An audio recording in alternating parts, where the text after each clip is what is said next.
വടകര ലഹരി കേസിൽ പിടിയിലായ അധ്യാപികമാർക്ക് പിന്നിൽ വൻ ശൃംഖലയെന്ന് സൂചന. അറസ്റ്റിലായ കീർത്തന സുംബ പരിശീലകയാണ്. ഇവർ പേരാമ്പ്രയിൽ പരിശീലന ക്ലാസ് നടത്തിയിരുന്നു. വിദ്യാർത്ഥികൾക്കടക്കം മയക്കുമരുന്ന് നൽകിയോ എന്നും സംശയമുണ്ട്. പിടിയിലായ കാവ്യയും കീർത്തനയും ചേർന്ന് ബൈപ്പാസിൽ ബൺമസ്ക് നടത്തിയിരുന്നു. ബൺമസ്കയ്ക്ക് പിന്നിലും ലഹരി ഇടപാടെന്ന് സംശയമുണ്ട്. വിവരങ്ങളുമായി കോഴിക്കോട് നിന്ന് MS അനീഷ് കുമാർ ചേരുന്നു. അനീഷ്, വലിയ ശൃംഖലയാണ് ഈ അധ്യാപികമാർ ഉൾപ്പെട്ട ലഹരി കേസിന് പിന്നിലുള്ളത്. അങ്ങനെയെങ്കിൽ ഇത് അന്വേഷണം വലിയ ഒരു വിപുലമായ രീതിയിൽ തന്നെ മുന്നോട്ട് പോകേണ്ടതല്ലേ? ഇതുപോലെ തന്നെ കൂടുതൽ പേർ ഈ ഏജന്റുമാരായി, ഇടനിലക്കാരായി, ഈ ലഹരിയുടെ ഇടനിലക്കാരായി പ്രവർത്തിച്ചിട്ടുണ്ടോ? അവരിലേക്ക് അന്വേഷണം എത്തുക എന്ന് പറയുമ്പോൾ പോലീസിനെ സംബന്ധിച്ച് വലിയ വെല്ലുവിളി ഉണ്ടോ?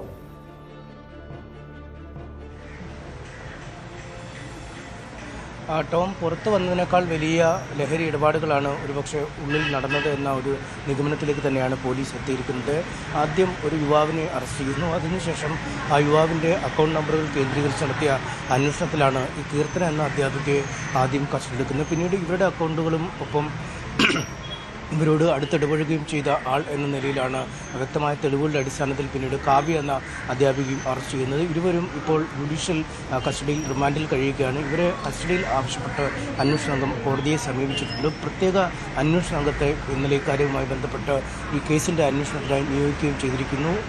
വടകര റൂറൽ SP ആണ് അന്വേഷണത്തിൻ്റെ മേൽനോട്ടം നിർവഹിക്കുകയും ചെയ്യുന്നത്. എന്തായാലും വളരെ വിചിത്രമായ, അല്ലെങ്കിൽ നമ്മൾ സാധാരണഗതിയിൽ ഈ MDMA അല്ലെങ്കിൽ കഞ്ചാവ് കിടത്തുന്നവരിലൊക്കെ കാണാത്ത രീതിയിലുള്ളൊരു ഓപ്പറേഷനാണ് ഈ വടകരയിൽ നമ്മൾ കണ്ടെത്തിയത്. കാരണം ഈ ആദ്യം അറസ്റ്റിലായ യുവാവുമായി കാവ്യയ്ക്കും കീർത്തനയ്ക്കും അടുത്ത ബന്ധമുണ്ടായിരുന്നു. ഈ യുവാവാണ് ആളുകളെ ഒരുപക്ഷെ എത്തിച്ചു കൊടുക്കുന്നത്. അവർ പണം കൈമാറുന്നത് പക്ഷേ നേരിട്ട് യുവാവിൻ്റെ കൈവശത്തേക്കല്ല, മറിച്ച് ഈ കാവ്യയുടെയും കീർത്തനയുടെയും അക്കൗണ്ടുകളിലേക്കാണ്. ഈ അക്കൗണ്ടിൽ പണം ലഭിച്ചു എന്ന് ഉറപ്പായി കഴിഞ്ഞാൽ അവരൊരു ലൊക്കേഷൻ വാട്സാപ്പിൽ കൂടി ഷെയർ ചെയ്ത് നൽകും.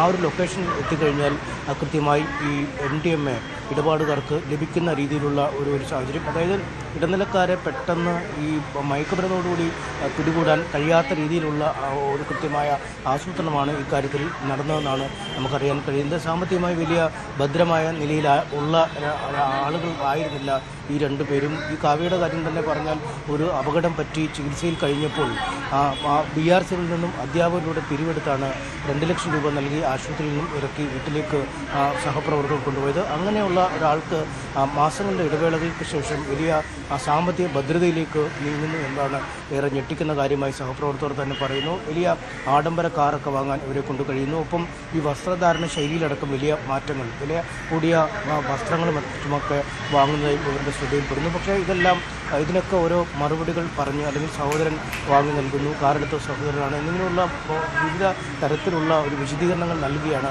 ഇവർ മുന്നോട്ട് പോയിക്കൊണ്ടിരിക്കുന്നത്. ഒപ്പം ഈ 2 പേർക്കും ചില സ്ഥാപനങ്ങളും പേരാമ്പ്ര കേന്ദ്രമാക്കി ഉണ്ടായിരുന്നു എന്ന വിവരങ്ങൾ ലഭിക്കുന്നു. ഇതിൽ ഒന്ന് ഈ കീർത്തി, അവർ ഒരു കായിക പരിശീലകയാണ്. BRCയുടെ കീഴിലുള്ള വിവിധ സ്കൂളുകളിൽ ഓരോ ദിവസങ്ങളിലും പോയി കുട്ടികളെ കായിക പരിശീലനം നടത്തും.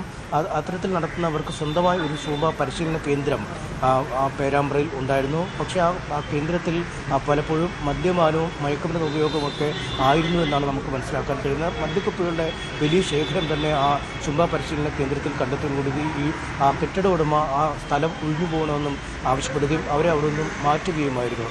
മറുവശത്ത് കാവ്യയുടെ ഉടമസ്ഥയിൽ ഒരു ബൺമസ്ക് എന്ന, ഈ ബണ്ണിനുള്ളിൽ ചില പ്രത്യേക ചീസുകളും മറ്റുമൊക്കെ ചേർത്ത് ഈ ബർഗർ പോലെയുള്ള വിഭവങ്ങൾ ഉണ്ടാക്കുന്ന ഒരു കട, അത് വലിയ വിപുലമായ സാഹചര്യത്തിലൊന്നും ആയിരുന്നെങ്കിൽ പോലും ബൈപ്പാസിനോട് ചേർന്നാണ് അങ്ങനെ ഒരു ബൺമസ്ക് പ്രവർത്തിച്ചിരിക്കുന്നത്. ആ ബൺമസ്കിൽ അർദ്ധരാത്രി ആയിക്കഴിഞ്ഞാൽ യുവാക്കൾ വലിയ തോതിൽ പല ഇടങ്ങളിൽ നിന്നായി ബൈക്കുകളിലും കാറുകളിലും ഒക്കെ അവിടേക്ക് എത്തിയിരുന്നു എന്നാണ് നാട്ടുകാർ പറയുന്നത്. ഈ ബൺമസ്കയുടെ കീഴിലും ഇത്തരത്തിലുള്ള ലഹരി കച്ചവടമായിരുന്നു എന്ന സംശയമാണ് ഉയർന്നുകൊണ്ടിരിക്കുന്നത്. എന്തായാലും ഏതാണ്ട് 1 വർഷം മുമ്പ് വരെയൊക്കെ കൃത്യമായി കുട്ടികൾക്ക് വിദ്യ പറഞ്ഞു കൊടുക്കുന്ന അധ്യാപകരായിരുന്നു, അല്ലെങ്കിൽ കായിക പരിശീലനം നന്നായി കൊടുക്കുന്ന ആളായിരുന്നു കീർത്തന. മറുവശത്ത് കാവ്യയും കുട്ടികളെ നല്ല രീതിയിൽ കൈകാര്യം ചെയ്തതാണ്. പക്ഷേ കഴിഞ്ഞ കുറച്ച് നാളുകളായി തന്നെ ഈ പാഠ്യ വിഷയങ്ങളിൽ, അല്ലെങ്കിൽ കുട്ടികളെ അധ്യയനം നടത്തുന്ന വിഷയത്തിലൊന്നും വലിയ താല്പര്യം ഇരുവർക്കും പ്രകടമായിരുന്നില്ല സാധിക്കില്ല. പ്രത്യേകിച്ചും കാവ്യ ഈ ഓട്ടിസം ബാധിച്ച കുട്ടികൾക്ക് പ്രത്യേക പരിശീലനം നൽകുന്ന അതിനുള്ള പരിശീലനം സിദ്ധിച്ച അധ്യാപികയാണ്. പക്ഷേ ആ കുട്ടികളെ ഒരു തരത്തിലും ഈ ഗൗനിക്കുന്ന തരത്തിൽ കാര്യങ്ങൾ നീങ്ങിയില്ല. രക്ഷകർത്താക്കളൊക്കെ പോലും വലിയ പരാതികളാണ്. കാരണം കുട്ടികളെ ഒരു തരത്തിലും അവരെ ഈ എന്തെങ്കിലും ക്ലാസ്സിലെ വിഷയങ്ങൾ പഠിപ്പിക്കുകയോ ഒന്നും ചെയ്യാതെ മറുവശത്തിരുന്ന് എപ്പോഴും ഒരു അക്ഷീണമായ മുഖത്തോടു കൂടി ക്ലാസ്സിൽ ഉറങ്ങുകയോ അല്ലെങ്കിൽ വെറുതെ നോക്കിയിരിക്കുകയോ അങ്ങനെയൊക്കെയാണ് അവരുടെ ഒരു ഉണ്ടായിരുന്നത്. എന്തായാലും ഇക്കാര്യത്തിലൊക്കെ ബന്ധപ്പെട്ട പരാതികളൊക്കെ അടക്കം നൽകിയിട്ടുണ്ടായിരുന്നു കേട്ടോ.